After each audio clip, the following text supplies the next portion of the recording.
routes were used for communication. There were journeys which were undertaken from the center to the provinces or from the provinces to the center, which could not have been possible without these means of communications. Another important component for the administration of the empire is the army.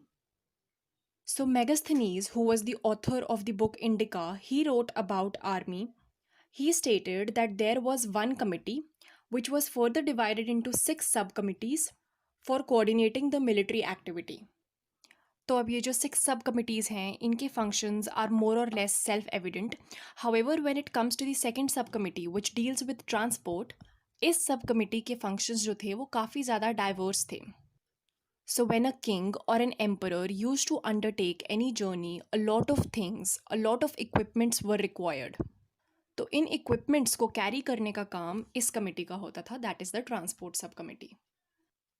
The other functions of this subcommittee include procuring food for soldiers, fodder for animals, recruiting servants, etc. So the next point is Arthashastra. Now we have already discussed about Arthashastra and we know that this contained the guidelines for the ruler on how to run an empire. So it was an important aspect of the administration of the Mauryan Empire. The next important concept is Dhamma. So Dhamma is the Prakrit word for the modern word Dharma. So it was King Ashoka who gave emphasis on Dharma and ensured the proliferation of this idea.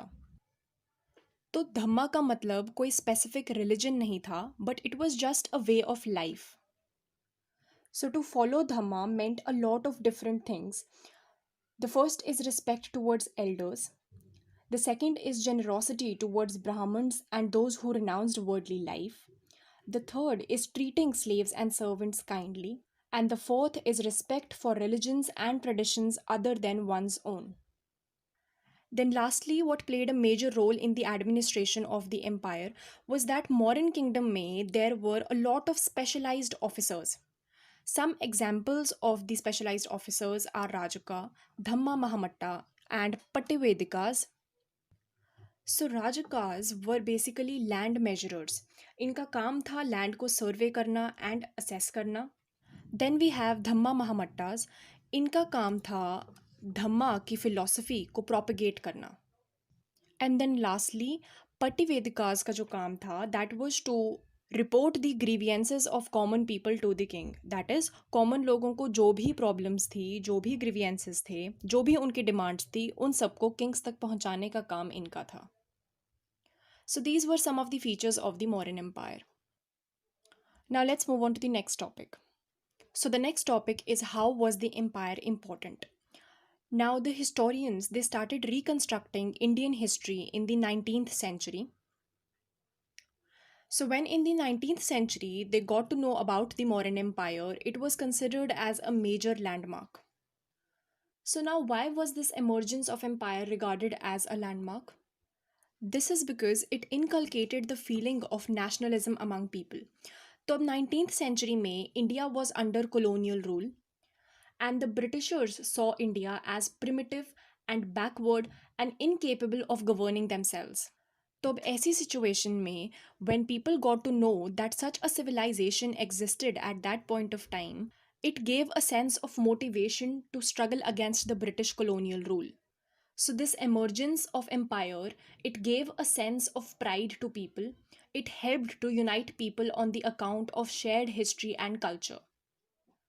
So this discovery of the civilization was an inspiring figure for the nationalists as well as the common people of that time. So now, although the Mauryan Empire lasted for a period of 150 years, the empire did not encompass the entire subcontinent. Further, within the empire, the administration was not uniform as we've already discussed. So in 2nd century BCE, new kingdoms emerged in several parts of the subcontinent. So this brings us to the next topic, which is the new notions of kingship. Now a lot of new kingdoms emerged in the Deccan and further south. Some of these kingdoms were the kingdoms of Cholas, Cheras and Pandyas.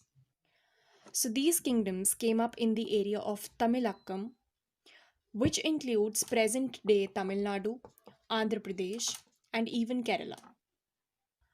In kingdoms के बारे में हमें पता चलता है by way of Tamil Sangam text.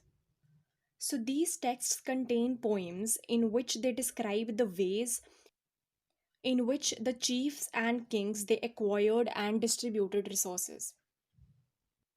So अब ये जो तीन किंगडम्स थे, these were the prominent kingdoms and ये काफ़ी हद तक stable थे. However, a lot of smaller kingdoms and lot of chiefdoms came into being. So many a times the origin of these smaller kings was not known. So they tried to claim social status in a variety of ways. Ab acquiring power is one thing, but to maintain that power, you need to portray in front of people that you deserve that power or you are entitled to it because you have a certain social status. So now this leads us to our next topic, which is divine kings. तो अब ये जो smaller kings थे, in order to ensure that जो power है वो इनके पास बनी रहे, they use to call themselves as divine kings. So they use to identify with divine. इसका मतलब होता है that they use to think of being the same as God or to being closely associated with God. So they used to consider themselves godlike. And ये particularly देखा गया है in the case of Kushan, which was an important dynasty of that time. अब ये जो idea था of being the divine kings, ये इस आइडिया को प्रोपगेट कैसे करते थे? So this was with the help of coins, sculptures. Then they used to build colossal और ह्यूज स्टैच्यूज इन मठ्स, shrines, etc., so that people worship them as God. Then these kings adopted high sounding titles. इन्होंने अपने आप को titles दे दिए थे like Devaputra that is son of God और Maharajadhiraja etc. Then they also used inscriptions to spread this idea. तो ऐसे these kings they gained control over the smaller kingdoms and ascertained their social status and power over others. अब now 4th century में we have evidence of the emergence of this Gupta Empire. The most notable and prominent rulers of Gupta Empire are Chandragupta I. इसे Mauryan empire की first ruler के साथ confuse मत करना because that was Chandragupta Maurya and this is Chandragupta I. Then the second ruler was Samudragupta. He is considered to be the most powerful ruler of the Gupta Empire. And the third one is Chandragupta II या जिसे हम विक्रमादित्य भी कहते हैं. तो Gupta empire के बारे में हमें बहुत सारे सोर्सेज से पता लगता है, for example the literature, coins etcetera. However one of the most important source is prashastis. So prashastis were special type of inscriptions which were written in the praise of kings. So prashasti Hindi word प्रशंसा से आया है. So जो प्रशस्तीज थी they were not always literally true but there was sometimes exaggeration of facts as well. One important example of prashasti is the Prayag Prashasti, which is also known as the Allahabad pillar inscription. So Prayag, as we all know, is the name of Allahabad. This Prayag Prashasti was composed by Harisena, who was the court poet of Samudragupta. So this inscription was written in the praise of the ruler Samudragupta. So this is all for this video. We'll be discussing the next topics in the next video. Thank you so much for watching.